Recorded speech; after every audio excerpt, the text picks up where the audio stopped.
Content creator দেখে যারা মন্তব্য করেন, আপনাদেরকে বলছি, আপনাদের নিজের প্রতিভা তো নেই একটা ভিডিও তৈরি করার জন্য। তো যারা ভিডিও তৈরি করে তাদেরকে নিয়ে মন্তব্য করতে হবে কেন ভাই?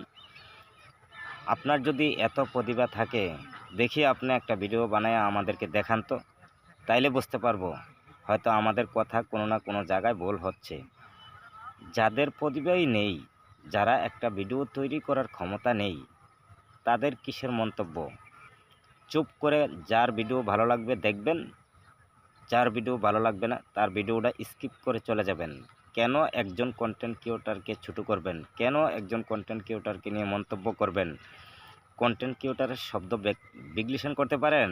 আসলে তো পারেন না। যদি পারতেন, কোনো কন্টেন্ট ক্রিয়েটরকে নিয়ে আপনি অন্ততপক্ষে মন্তব্য করতেন না।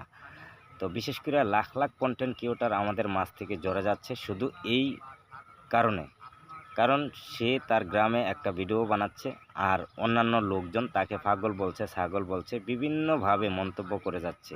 এটা কোন চরিত্র? এটা কোন অভ্যাস? একটা ব্যক্তি অনলাইন থেকে ইনকাম করতে পারলে আপনার সমস্যা কোথায়?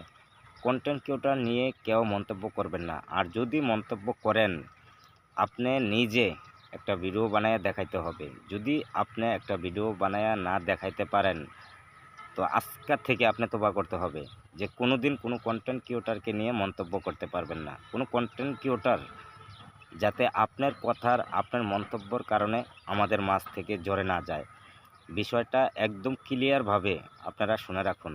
কন্টেন্ট ক্রিয়েটর ভাই, বন্ধু, মামা, খালু যারা আছেন, আপনাদেরকে অনুরোধ করে বলছি, আপনারা কন্টেন্ট তৈরি করেন, সুন্দর কোয়ালিটিফুল ভিডিও আপলোড দিতে থাকুন। ইনকাম আপনার 100% নিশ্চিত আসবে। তবে কারোর কথায় মাঝ রাস্তায় থেমে যাবেন না ভাই। এত কষ্ট করে একটা ভিডিও আপলোড দিচ্ছে,